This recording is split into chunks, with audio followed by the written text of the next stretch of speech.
Guys, welcome back to the channel. Do you want to see how close you are to being debt free? Well, let's track your debt payoff progress in Empower, and that's what today's video is all about. I'm going to show you exactly how to track progress on debt pay down goals on Empower. Now the first step is to open Savings Planner. So from your dashboard, you're going to click the Planning tab and then select Savings Planner.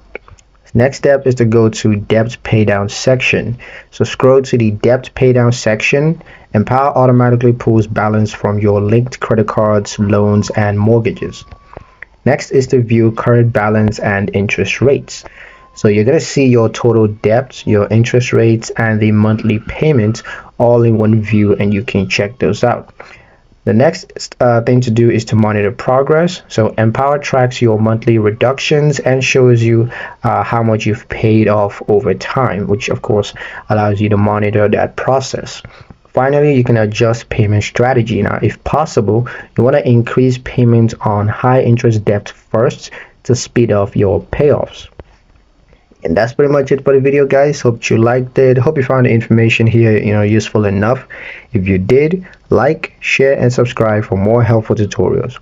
Thank you guys for watching, and I'll see you in the next one.